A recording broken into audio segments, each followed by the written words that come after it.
Welcome back to Weeknight Mysteries. Today we want to discuss a case that had recent developments. We're going to be talking about the Madison Scott death. We now know that Madison Scott, the 20-year-old Canadian woman that went missing in 2011, is dead. Her remains have been found recently. I'm joined with my co-host, Rain. How are you doing today?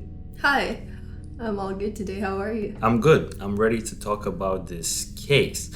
I want to kind of quickly do a little intro and let's maybe talk about the case, like the details of the case that, some audience members might not be aware of.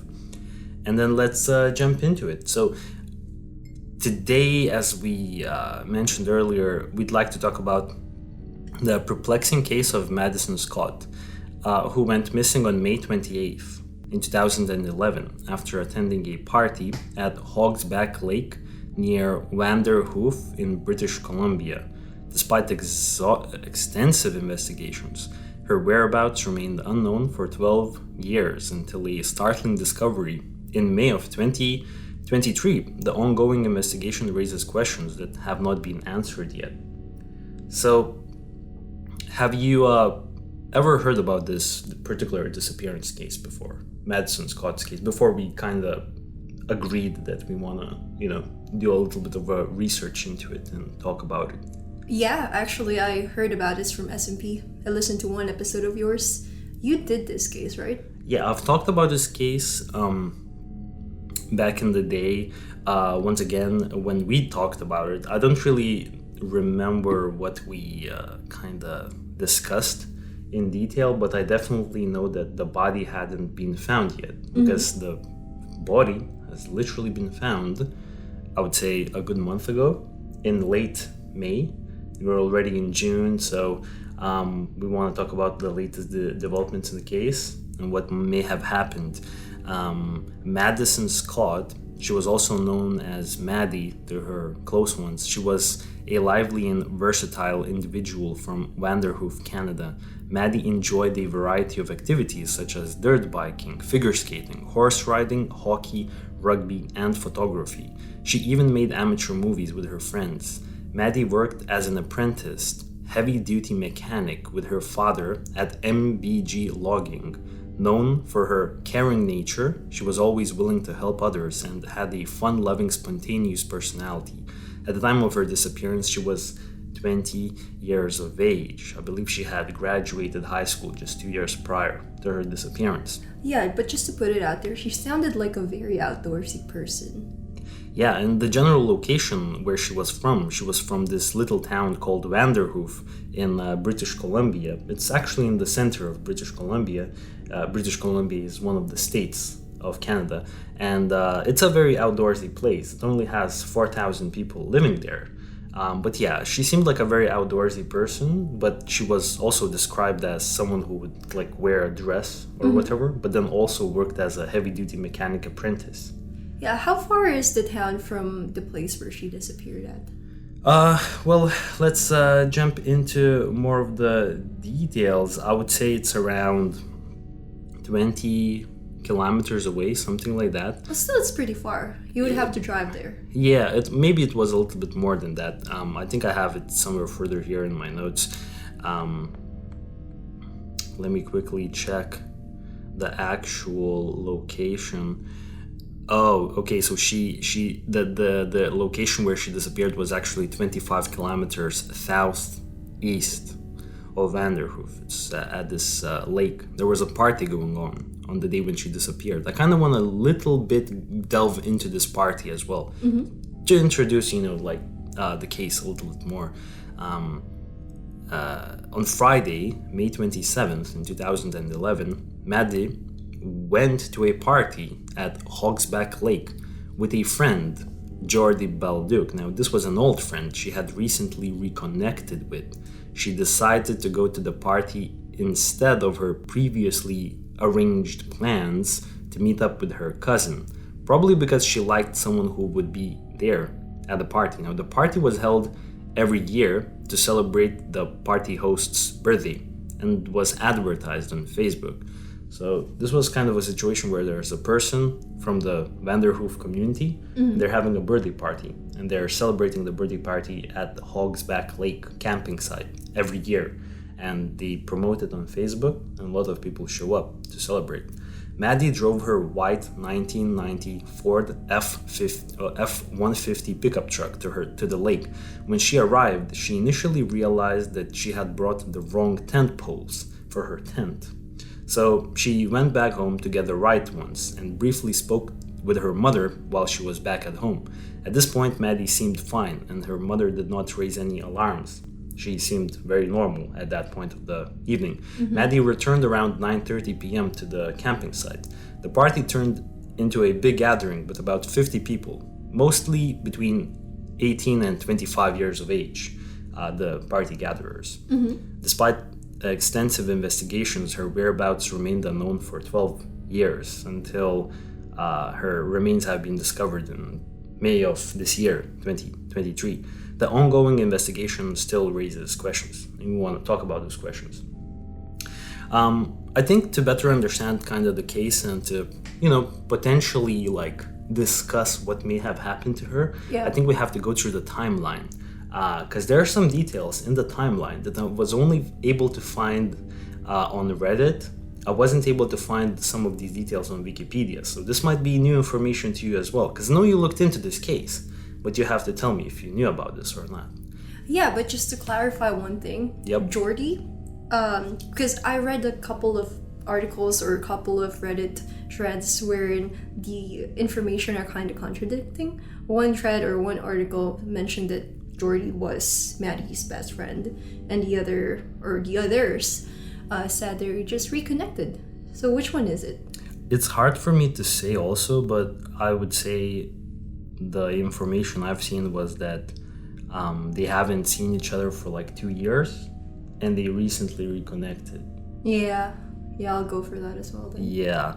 Okay, so let's kind of talk about what happened after 10 p.m. at this party. After Maddy had already returned with the correct tent poles. So Maddy initially retreated into her tent only half an hour or so after putting the tent up at 9:30. Around this time, Maddy had texted her parents, and she told them in the texts that her crush had told her he just wanted to be friends. Ouch. This is the same crush that she decided to go to the party because of him. Yeah. Because she originally had a different plan to hang out with a cousin. So you could kind of immediately build the scenario here that this person was the only reason she was there. Yeah. And soon early into the party, she got rejected by this person. So it makes a lot of sense why she didn't want to do anything and just stay in the tent for the rest of the day, because the person that she came for already doesn't want to do anything like that, Yeah, I wonder why she stayed at the tent though. If it were me, I would have just gone home and cried, probably. Well, let's take a look at some more details. Her parents said that at that point she was upset, but there was nothing dramatic. Jordy was busy hooking up with someone new, and Maddy must have not been in the mood to party anymore, obviously. And Maddy also likely didn't want to take down her tent right after putting it up. Does that make any sense? Yeah, you just definitely. You just put it up. You don't want to immediately put it down. It's a lot of effort. Exactly. She decided to stick it out, apparently. Maddy brought a 6-pack of beer and a bottle of wine, which she shared with Jordy and the other partygoers. Unopened cans and some wine were recovered by police, so Maddy didn't drink to an excess amount. Jordy says that Maddy was probably the most sober person at the party. Now, 12:30 a.m., Maddy received her last call. Maddy took a short call from an unidentified young man who is known to her family, though the content of this call is undisclosed. Based on what Maddy's mom says, it might have been the son of her parents' friends who was apparently camping nearby. In any case, it is said that this particular call is of no importance to the case. There is no indication that Maddy disclosed any relevant information during this call, but it's notable because this was the last activity on her phone. Sometime before 1 a.m., Jordi Balduc left, so around midnight, a small group of people arrived who were unknown to the others. Jordi described them as being from out of town. Soon after, a fight broke out, and Jordi was accidentally pushed into the campfire, hurting her knee. It's not clear what the fight was about, but the people who crashed the party, the unknown individuals, quickly left after the incident. Witnesses said that Maddy was in her tent during this incident and didn't come out. She likely wasn't involved. If she was aware of it at all, we don't even know if she knew what was happening. Drunk and mildly injured, Jordi Balduc now wanted to leave with a guy she had started hooking up with earlier in the party. Maddy begged Jordi to stay, but Jordi really wanted to leave. She tried to convince Maddy to come with them, but Maddy was already in her sleeping bag. She wanted to stay there with her tent for it to be safe. She thought it would be fine. Jordi said that Maddy's brother described her as a stubborn individual. Her mother says that she liked having nice things and took care of her belongings. Jordi left in her new boyfriend's vehicle, leaving Madison behind, but there was still other people at the party at this point, plus Maddy and her truck was still there, so Maddy had her truck. So the Jordi Balduc individual, the friend who left Maddy, she probably thought that, okay, Maddy still has her truck, so worst case scenario, she could still come back home if she wanted to, because she seemed like she didn't drink. Yeah. All right, now let's jump into what happened between 1:30 a.m. and 3 a.m. that night. Between this time frame, other partygoers started leaving the party, even those who originally planned to camp. The fight may have made everyone reconsider staying at the campsite. Some of those leaving asked Maddy if she needed a ride, which she declined. No one reported that she appeared inebriated or otherwise in need of any help, though it's arguable whether they were paying close attention to how Maddy was actually acting at this point. She was alone in her tent by all accounts. The last people at the site other than Maddy were the party host and the host's girlfriend. Around 2:30 a.m. they got into a disagreement and decided they were no longer going to camp the night. They claimed to have offered Maddy a lift, which she turned down. At this point, it's actually unclear whether Maddy knew that she was the last one at the party at this point. Maddy's mom says there was no way she would have stayed if she knew that she was the last one there. So at this point, it's a pretty spooky situation. Madison is alone at the party, at the campsite. Yeah. She's all alone, and she probably doesn't realize that she's all alone at the campsite. Yeah, I think so. The next morning, let's talk about what happened. So, firstly, Maddy's phone allegedly continued to connect to the same local cell tower until 8 a.m. in the morning, when the battery died or if it was switched off manually. This is very important. Let's remember this detail. Madison's phone was still in the campsite area. At least it was pinging up until 8 a.m.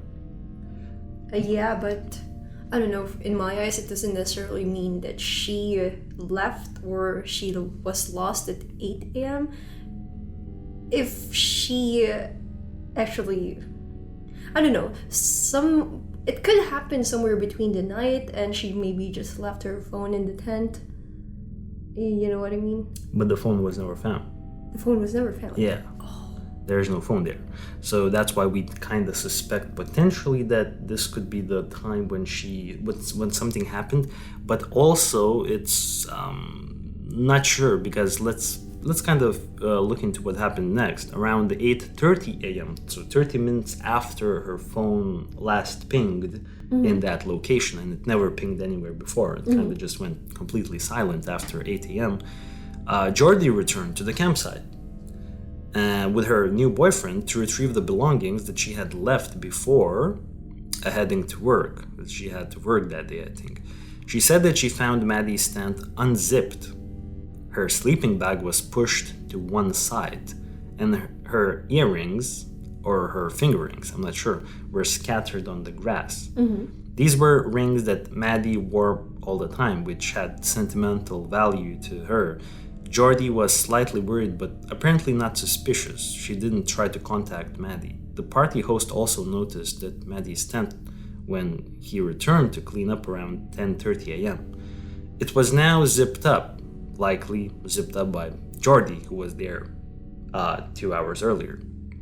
It was, since Maddy's truck was still there, I guess the party host thought that Maddy was still sleeping inside. Now, Maddy's family at that point weren't concerned because Maddy was very independent and had planned to stay for the weekend. So they didn't raise any alarm that she didn't return, the following day. That same night, the night after, Maddy's already missing, had a second party at the campground. This time it was a way bigger party. Jeez. Around 150 people were in attendance, including Maddy's sister, who didn't yet know that Maddy was actually missing. Because her tent and truck were there may have been some confusion as to whether Maddy was present at the second party as well, yet no one had seen her since the early hours of the morning, and her phone was inactive. Maddy's tent was flattened when someone drunkenly fell on it, revealing that the tent was actually empty. On Sunday, Maddy's parents drove to Hogsback Lake to look for her. They found her collapsed tent and locked pickup truck and called the Royal Canadian Mounted Police, the RCMP. I have a question. Yep. In your opinion, which day do you think she disappeared? The first day or the second day? I definitely think the first day, right? Because no one saw her on the second day. Yeah. So she couldn't have And the disappeared. tent was empty. Yeah. And the rings were already found. On the ground. Following morning. Yeah. Right? Interesting. Jordy Bolduc already went to the site at 8:30, so she was not there anymore. So my guess is that she disappeared somewhere between, let's say 3:30 a.m. and 3:30 a.m. and 8:30 a.m. That's so in true. that 5-hour kind of spree, something happened. All right, the search for Maddy was one of the largest in British Columbia history. They retraced her movements throughout the day as she visited a liquor store and later bought snacks for the party. She can be seen on security camera before heading to the party. In the early stages of the investigation, police thought that Maddy was trapped or injured in the surrounding area, a patchwork of gravel pits, creeks, swamps, forests, and fields. Hogsback Lake was searched by divers and boats, including its small island. The lake is about 128 acres and 22 feet at its deepest, with 10 plus feet visibility. The surrounding area has been searched by foot, quad, horseback, helicopter, cadaver dog, car, and truck. Search crews walked in lines, hand in hand. The helicopter search used infrared. The boat search included side scan sonar. There was no sign of a struggle. I thought this was a very important point to mention. Maddy's tent, truck, and belongings had been left unattended over the weekend, but nothing was damaged or stolen. Police examined Maddy's sleeping bag and pillow, her purse, camera, toiletries, and jewelry, a hatchet, a cooler with wine and beer still inside of it, a gas can with gasoline, and motorbike boots. They found nothing of interest. The only items missing were an iPhone 4 with a robin's egg blue case and a large cluster of keys on a Gothic-style lanyard, which have never been located. Police presumed that Maddy had left voluntarily, taking these items with her. This is very interesting because we also have to remember the rings. Apparently, it was very important to Maddy, but she left it on the grass. Do you think she did it intentionally, or I don't know, for the night? Did she remove it at nighttime? And why was it in the grass? Why wasn't it inside the tent? Why was it not on her fingers? Maybe let's just assume that she took it after the night as she was about to sleep. But why is it not inside the tent with her? Yeah, or Why is it outside? yeah, do you think this could be a situation where Madison left them on the ground on purpose to indicate that something bad is happening right now? Possibly, because just think about it this way. If you have something very important to you, Yeah. wouldn't you want to keep it beside you at all times if you take it out or something? Exactly, and it seemed, that they held some sort of sentimental value. Exactly. So it seems strange that she took keys and phone, but left those rings. It's not like they're Outside, in the grass. It's not like the rings are hard to take with you, That's true. if you know what I mean. Mm-hmm. It's just some Just rings. put them on your fingers Yeah. and that's it. Almost seems like it could be a potential sign. She Potentially. left a clue. Is this a clue? Or maybe she was mugged? Well, no signs of struggle, right? Mugged, but how would that make Yeah. her take off her rings? Maybe it looks, I don't know, pricey? Expensive? But then they didn't take it. Yeah, that's true. Why didn't they take it if she was mugged? Yeah. So I think this could to me it looks like almost like a sign, almost like a sign, like a clue. Do you think she was abducted and she intentionally left her rings on the grass outside to indicate that there was something bad? Potentially, because maybe the abduction didn't happen very aggressively. Maybe someone, I don't know, could have coerced her into going into their car or going with them. And she felt uncomfortable. And she felt uncomfortable and she left the rings to kind of indicate later on that something's wrong. Because when you think about it, if she is, even at gunpoint, if she is ordered to kind of get out of the tent, then the only thing that she could quickly, in the moment, do was to leave those rings. That's the only thing that she would have done in That's the true. moment. Yeah, Because there's nothing else in the moment that you would do that's true. other than leave those things. Because there's no way you could kind of send a text message at that point or anything. But kind of taking off your rings, that's probably a quick action move that you could take at that moment Very interesting. to Yep. indicate something's not right. You think it was the out-of-towners? They seemed very aggressive. Okay, well then let's look at the further details. Let's go for it. Detectives on the case said that they have interviewed and ruled out all of the party attendees, including most of the 150 guests on Saturday night. Jordy became a popular suspect in the media, but she passed multiple polygraphs and was cleared by the Scott's family private investigator. In addition, Maddy was seen alive after Jordy left in someone else's vehicle, which would mean that both Jordy and this new boyfriend of hers had to have come back to the campsite sometime after 3 a.m. to potentially abduct and kill Madison, which is probably unlikely at this point since she passed polygraphs and Jordy Baldock didn't really seem like the brightest individual in the world. Not someone who would pass extensive questioning by law enforcement. Everyone else seemed to have been ruled out, including the party's host and his girlfriend, alongside Madison's crush. Remember that guy? Yeah. The mystery half-past midnight caller. You remember what I'm talking about? Yeah. The guy who was apparently a friend of the family's who was camping nearby. He was cleared. A guy whose feelings for Maddy weren't reciprocated. There was a storyline that I didn't find much information about, how there was another, so Maddy got rejected by the guy that she liked, but then apparently Maddy also rejected another guy that this guy liked her. Ooh, teenage drama. Yeah, and she got rejected. This guy got cleared. Yeah. And then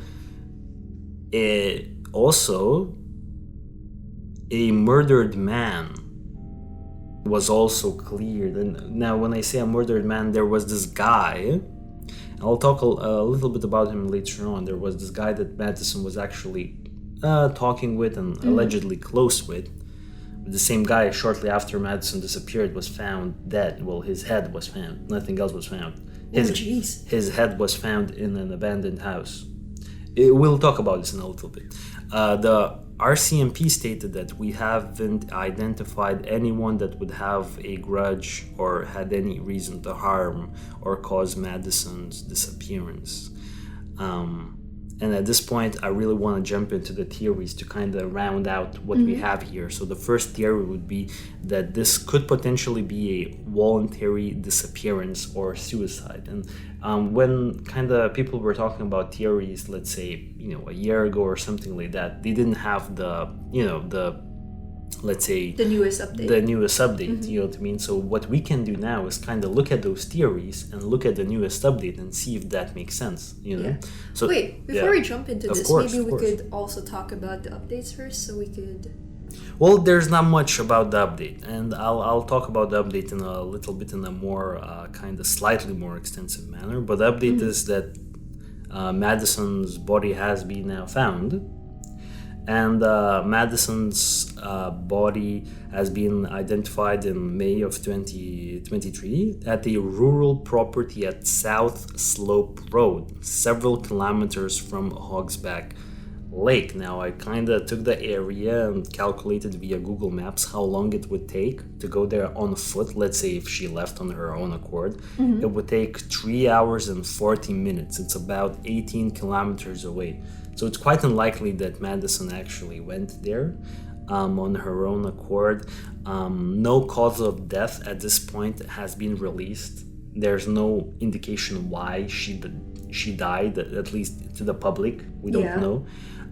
Police say that foul play has not been ruled out, and the team of investigators is carrying out a search of that rural property where Madison Scott has been found. Also, investigators may have had a significant lead or person of interest for a while now, but currently they are keeping all of these details to themselves because they don't want to release too much information to the media at this point. But that's all we have, that she was found. We don't know if her keys or her cell phone has been identified as well. So these kind of details we just don't know much about. I've looked at the local location where she was found, and it's kind of hard to pinpoint the exact location where she was found. It's kind of a rural-ish road, but there are houses around, and there's like private property there. So it's hard to say who found her because there are multiple scenarios how her body could have been located. There could be a situation where, someone killed her and potentially dumped her body, and then, just recently someone found that body, a passerby person. Or there could be a scenario happening where law enforcement already had a significant lead, and only right now they decided to kind of investigate this property and they found her body. So we really don't know. Was this an accidental location of her remains, or was this a planned search of the area and it was found? I would kind of I'm not sure where I'm leaning towards, but I'm kind of maybe leaning towards at this point that this could have been just a random situation where like a property owner found the remains, but we can't say for sure. We can't say for sure because it's been a month and law enforcement hasn't released zero information. Nothing. Now, jumping back to the theories, so the first theory would be that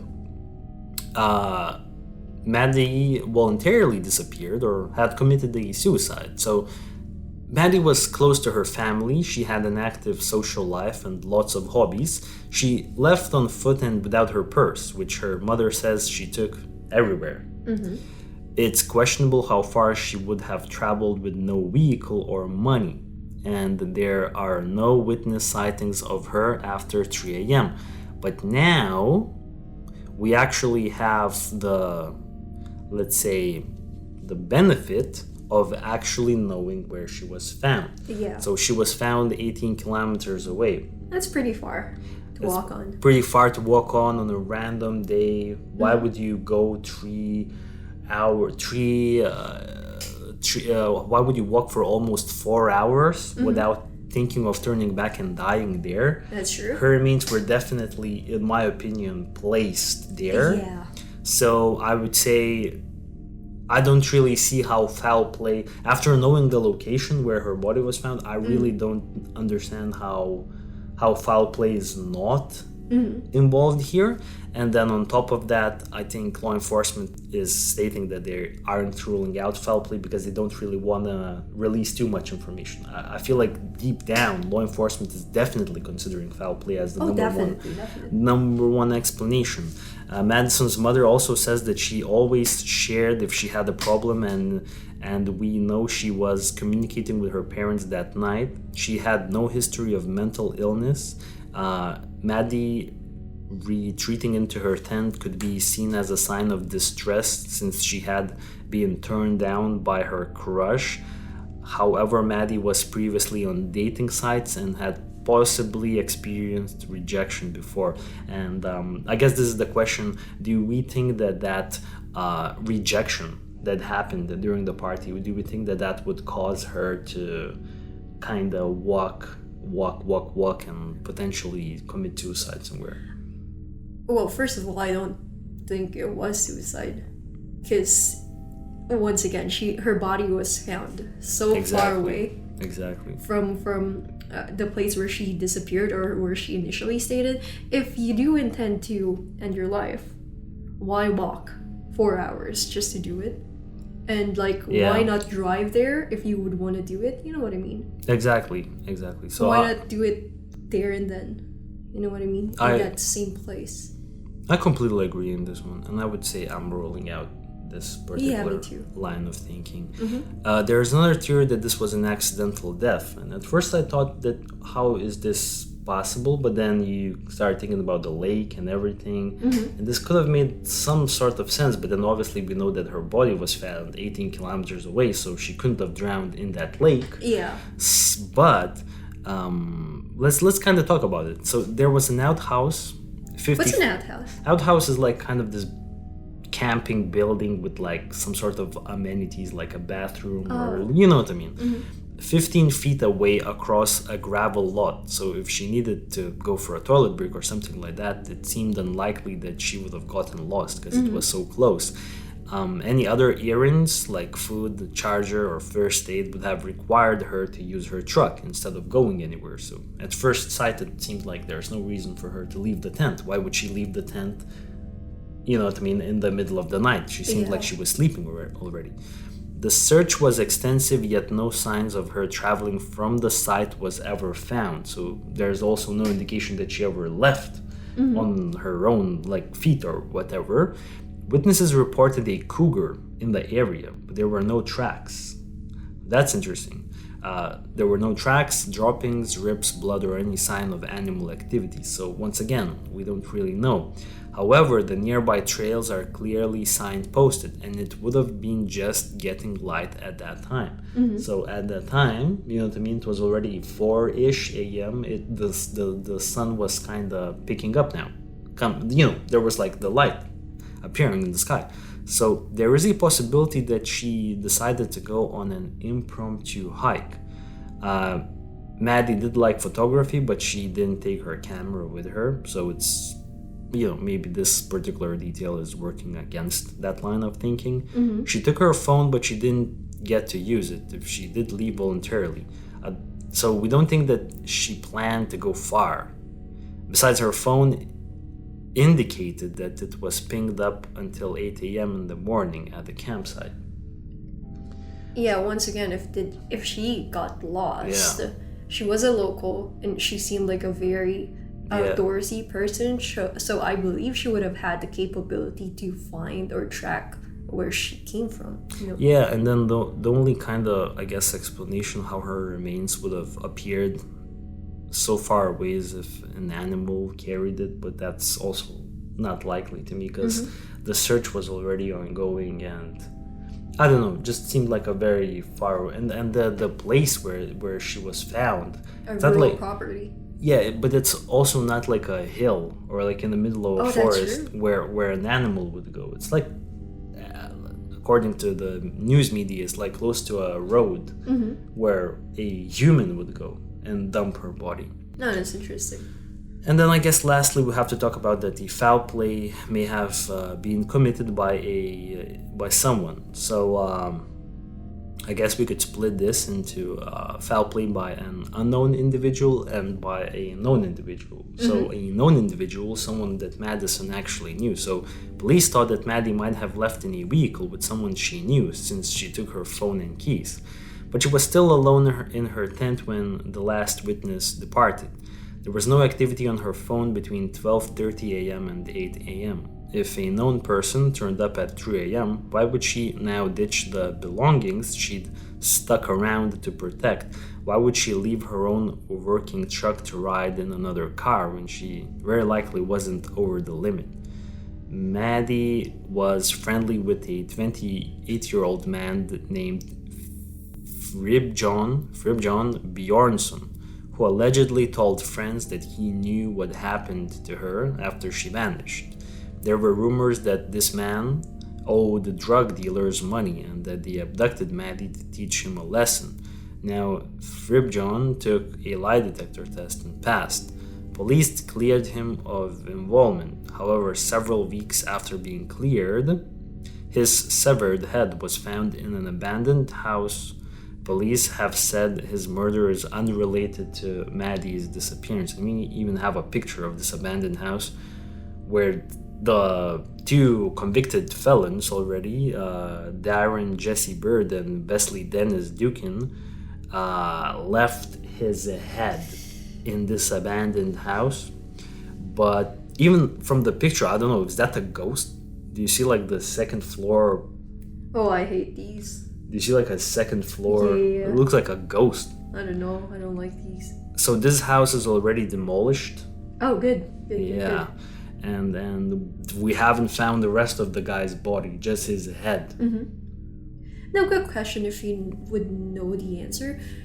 Are there gang members in this particular place? But these were already like drug dealers who killed him, so I think there may be like drug dealer gangs are everywhere in the world. That's true, but this sounds like a really violent drug dealing group. Yeah, but we've seen like these rural areas get some really violent cases in the past, so I wouldn't really think too much of it. Now, there's also another theory that this was foul play by an unknown individual. One of the things that was kind of thrown out in the media that Vanderhoof is off Canada's highway of tears, where countless women have gone missing or been murdered. Vanderhoof is linked to serial killer Cody Lejbokov, though he was already in custody when Maddy disappeared, so he couldn't have been involved, because there was a serial killer who was killing women in the local area, but he was, But aren't those like a certain race of women? Yeah, indigenous. Yeah. I don't really look into what who was murdered by this Cody guy, but you are right. Maddy is sometimes connected to Israel Keys, who targeted random people at campgrounds and isolated locations, but he isn't known to have been in the area at that time because he lived over 1,000 miles away. The party was advertised on Facebook and could have attracted outsiders. The pushed aside sleeping bag and the scattered rings might have been a sign of some kind of sudden confrontation. If a person or persons unknown to Maddy arrived in a vehicle at the site after 3 a.m. expecting a party, perhaps they tried to interact with her. In the campsite reenactment photo, there's a picnic table set up next to Maddy's tent. Maybe they became sexually aggressive. She put on her shoes and packed her keys and phone, unzipped her tent and got ready to run, planning to drive away and then call 911. A struggle may have occurred, possibly involving a weapon. In this theory, the perpetrators forced Maddy into their vehicle, dumped her phone, and moved to a second location. Stranger abductions are rare, but they do happen sometimes. And this kind of got me thinking, because this is pretty much the end of my kind of notes for today. The most likely kind of scenario right now that I, kind of re-looked into the details. Yeah. I think that it's pretty likely to me that Maddy was abducted sometime after, like, I would say, like, from 7 to, like, or maybe, like, from like, how do you know, like, 7 to 8 a.m. potentially some sort of altercation, because what I'm picturing in my head right now is that, okay, so Maddy stays the night, she sleeps, someone comes into the campsite early before anyone shows up there, so let's say 7. This is how I would explain that Maddy's phone is still pinging in the location. Yeah. She just kind of got woken up by these people who just came to the side. They became to kind of sexually assault her, but probably nothing too much. Maybe even kind of pointed a gun or something and told her to get into her vehicle. So she dropped her rings on the ground to indicate that something bad was happening to her potentially. Now, these people probably took her into a car. Maybe some sort of a sexual assault was happening. This could be also one person, not multiple people. Now, Madison was kind of, she was a heavy-duty girl. She kind of knew how to handle work stuff and things like that. So she maybe put up a fight, and one way or another, she got killed probably during the altercation somewhere close to the campsite. That's how I explained that her phone was still pinging. And then the culprit panicked, drove her 18 kilometers away to the most rural road he could find, dumped her body, and then fled the scene. So that's how I kind of picture this happening. The way I pictured, she probably... You know what? I feel suspicious about those outsiders because they seem really aggressive enough to push Jordy, who was an innocent girl, over the bonfire. I mean, what's the indication they're not as aggressive as we think they are? No, I think you have a point there.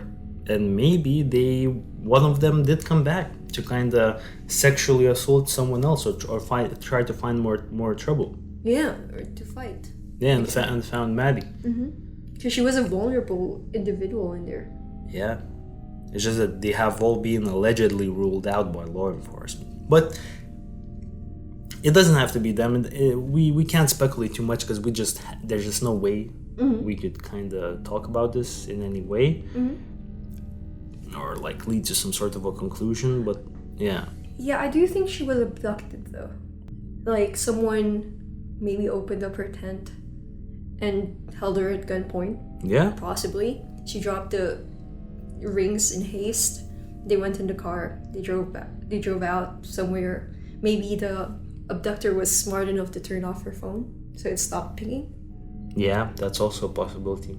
And then my question is, was she kept alive if that's the case, if that's the scenario, was she kept alive for days or was she immediately like killed in the same day? I think there's obviously no way we could tell, right? Yeah, unless the police release the public information about her autopsy. Yeah. But right? Even then, like if it's a 12-year of decomposition, that's true. Can that's they true. even do anything about it? You know? Well, maybe there would be a sign of like on her bones, maybe cracked ribs or something, right? Yeah, I guess, you know what I mean. It's hard to say if it's a whole body or just a piece of her body. Yeah, you know what true. I mean. So it's hard to say. I feel like we definitely can't really, at this point without knowing too much. Yeah, but I do think if that was the scenario, if she was abducted, it's definitely like multiple people, maybe 3 men, 4 men, because there weren't any signs of struggle. Maybe there was. Yeah, but what about they weren't strong enough to. But what about one guy with a gun? Oh, that's also true.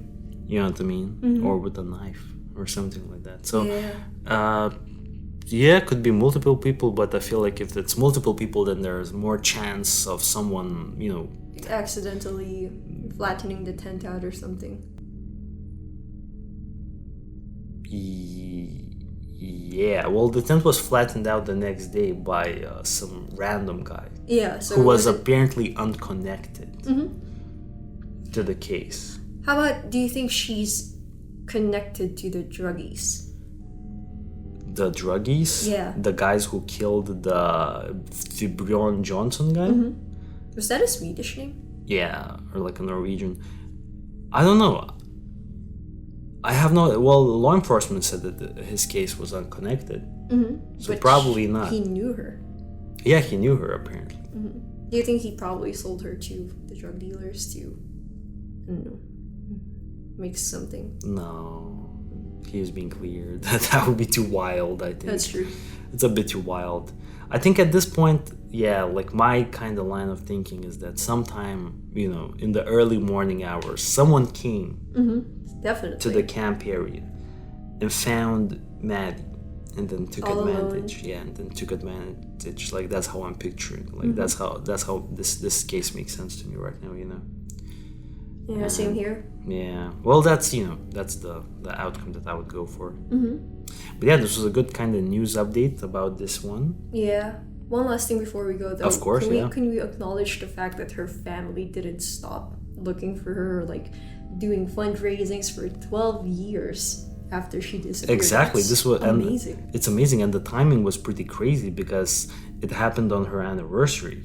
Oh, really? They literally found her on her 12-year anniversary because they found a body, and then they had that 12-year anniversary poker ride, which they do every year to kind of search for Maddy. And then law enforcement came back with the results like a day after. Oh, wow. And they posted that she was found. So the family was still actively looking. And I've seen even some images of the family's, I think, basement or something like that, where they have like whiteboards with like, you know, connections and trying to think of what may have happened. So they've been really trying to find out. Yeah. I mean, the family was probably hoping that it would be good news. She would be found alive. Yeah, that's true. But at least there's some closure now. Pretty bad closure, but yeah. At least, right? Well, this was a kind of, you know, just an update type of a case. We wanted to kind of talk about the latest kind of details and how things could connect. So I hope everyone enjoyed. Yeah. And we have another one lined up for a bit later in the week, potentially. So stay tuned, guys, and we'll keep you posted with some more true crime mystery type content in the future. See ya. See you guys. Bye. Bye.